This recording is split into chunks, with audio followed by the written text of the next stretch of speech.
Hello, everyone. Welcome to Conversations with Sekani, a podcast for people in their 20s who are trying to figure out life and not get lost along the way.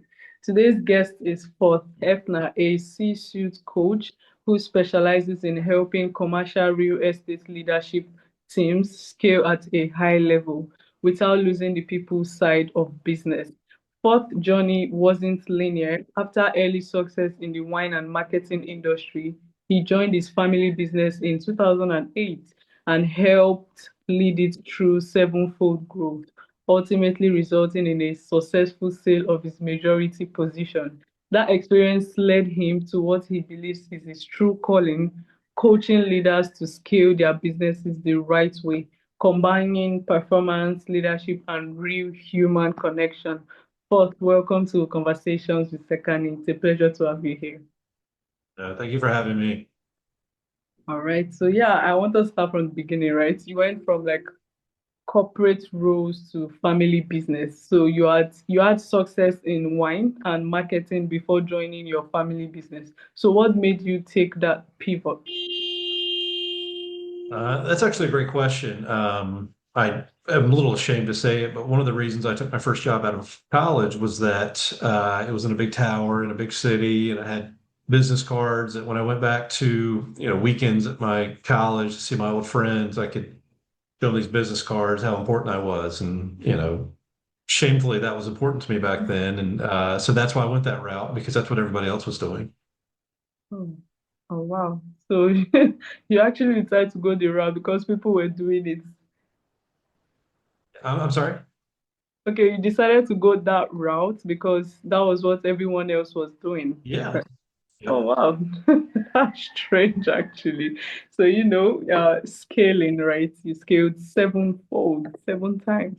So growing a company sevenfold is no small feat at all. So what were like the key decisions that made that growth possible? Yeah, it's hard to reduce that to one decision. There are many things along the way, a lot of mistakes, a lot of research and development, some that works out, some that doesn't. If I had to narrow it down to one thing, I've got kind of this recurring line in my mind from my experience that says, "Just be too stupid to quit." I think there were plenty of times where if we were just looking at the bank account or just looking at the financials or just looking at the trajectory of our business, it probably would have been the most prudent thing to shut it down and move on. And as my brother and I would joke, we were partners, would say, let's just go get a real job. And so we didn't, of course, because we couldn't go back to, being told where to be at what time, even with all the challenges we had. And so we just, forged ahead. And, as I said, we were just too stupid to quit. And I think that's what got us there. All right, wow. So, would you say this is like a personal question for me, right? Because you said you didn't want to go back to like a 9 to 5, right? So, would you say entrepreneurship is actually like easy to, go into? I wouldn't say it's hard to go into, but it's not easy to sustain because, like a burgeoning relationship you've got with, say, with someone, it's hot and heavy going in, it's exciting, it's fun, everything's new, you're controlling your schedule, you're making all the decisions. But over time, that sheen wears off and it becomes reality. And Mm, you have to be able to drive through that and understand that, hey, this can get a little bit mundane sometimes, but when I'm tired, when I've had enough, that's when you really have to keep driving forward to find out if you've got what it takes uh, to sustain that. okay, all right. So yeah, I want to talk about, like working with family. So building a business with your father and brother, I believe it must have come with like a unique challenge, right? So, what did that experience teach you about leadership? Probably compartmentalization. My brother and I, so when we were young, we weren't married yet. We worked together and we lived together as well. And so when we'd have disagreements at work, we really had to learn to leave it there because, you know, if we weren't getting along at work, it was making it a miserable work environment. We didn't want to take that home and continue that at home and the evenings and the weekends. Mhm. All right, because I was trying to imagine I and my brother trying to start up a business. I'm not sure it's going to go well, right?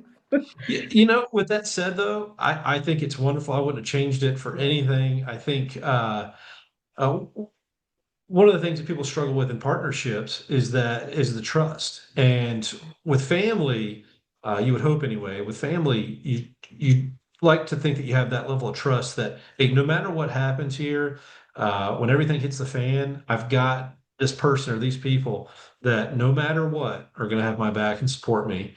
And that's really redeeming. And I actually encourage that in partnerships.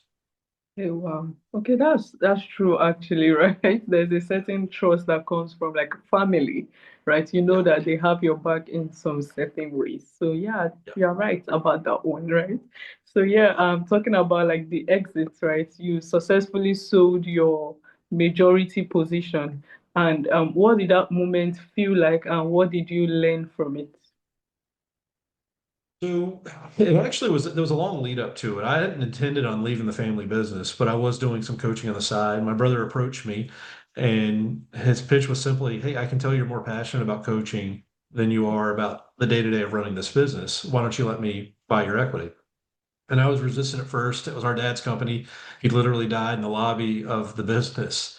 And so it was just a part of it. It was an extension of him. And I felt like leaving that company would be abandoning my dad's legacy.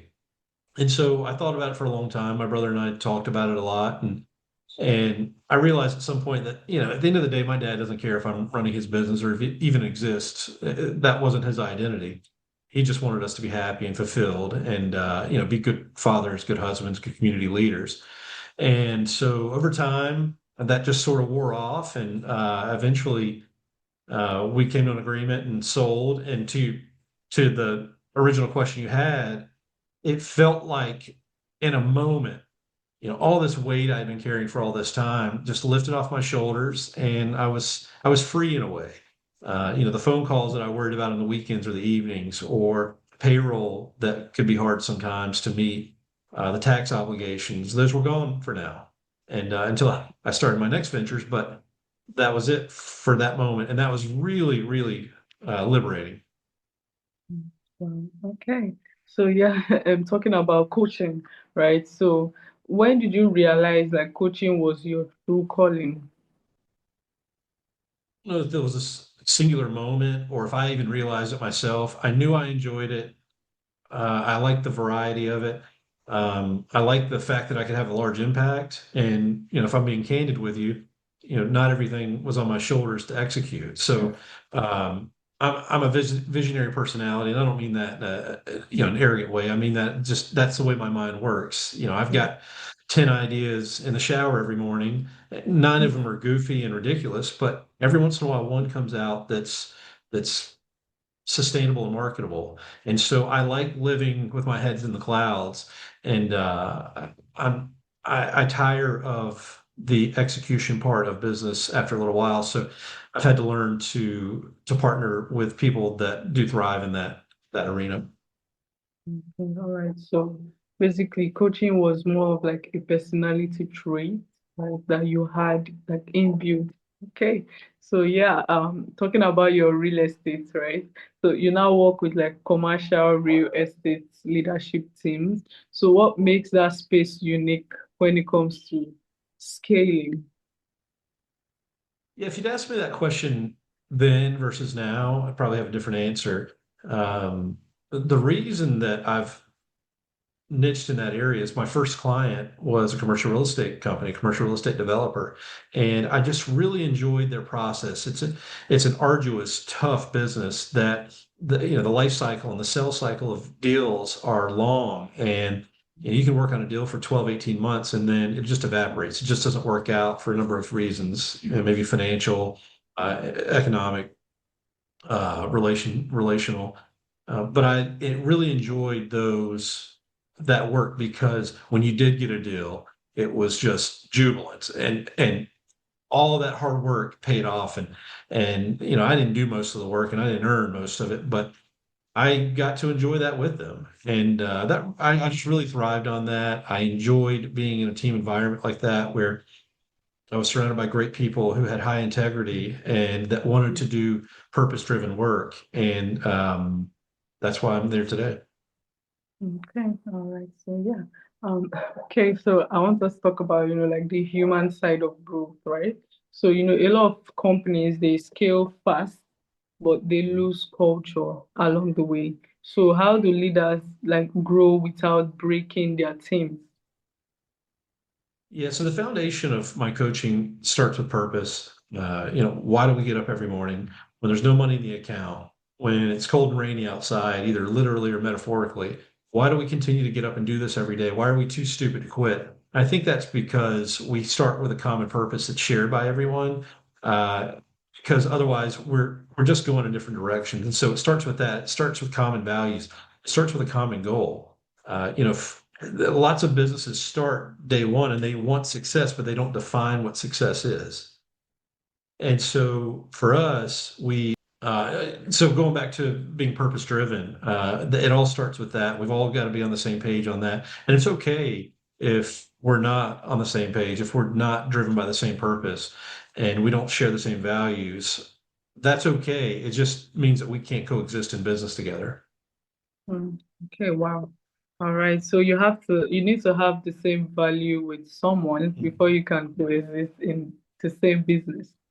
Wow. Yeah, Uh, and frankly, with anybody you associate with in your business, whether it's internally on the team or with its vendor partners or clients. okay, wow. All right. So, talking about like building the right network. So you describe yourself as someone who loves connecting with people. So Mhm. how important is network and relationship in like business success?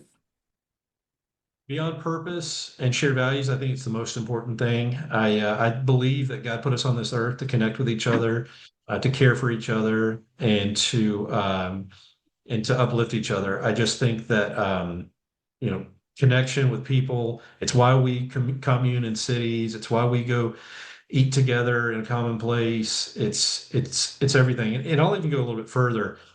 I'm not only really driven by connecting with other people. I really like connecting people that can help each other. I just that just really drives me, and I thrive on that.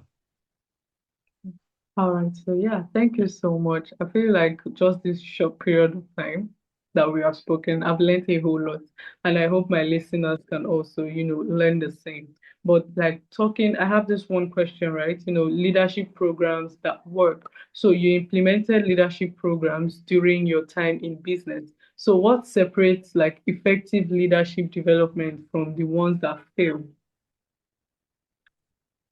I think it's obviously setting that foundation of a purpose-driven, shared values company. It's also setting a vision and saying, "Hey, this is where we're going." But beyond that, most people can do that decently well, if not very well. It's usually visionary like personalities and visionary leaders, but it's the consistency that matters. So, lots of people put together plans at their, Q4 meetings or at their December retreats, and they've got these great plans for the next year and they're going to execute all these things, but they don't have the discipline to implement and consistently reinforce that daily, weekly, quarterly, because visionaries get tired of things quickly and they want to move on to the next shiny object. And that's okay in the right environment, but we've got to build an environment that supports that and backs up that the vision and reinforces it so that consistency can thrive. Okay, all right. So yeah, thank you for this has been amazing. And yes, after asking that question, it brings me to like the final segment of my podcast. It's called the rapid fire segment, right? So yeah, are you ready? I'm ready.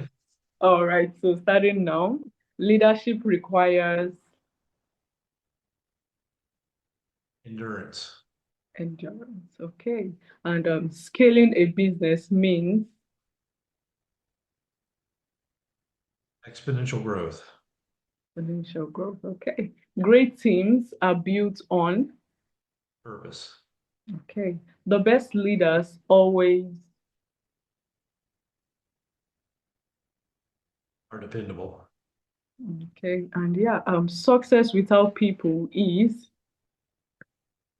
Fleeting. okay. And yeah, finally, right? Real communication means, Candor and honesty. honestly. Okay, so yeah, thank you for this has been amazing. And where can listeners get to know more about you and what you do?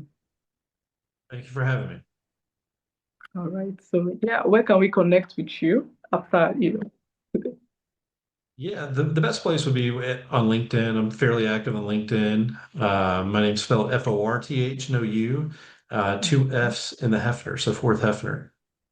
All right, I like your name, honestly. Thank you.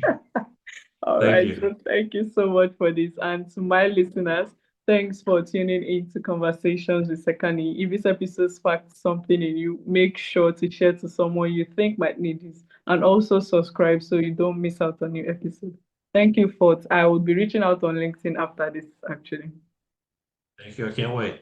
All right, so do have a wonderful day.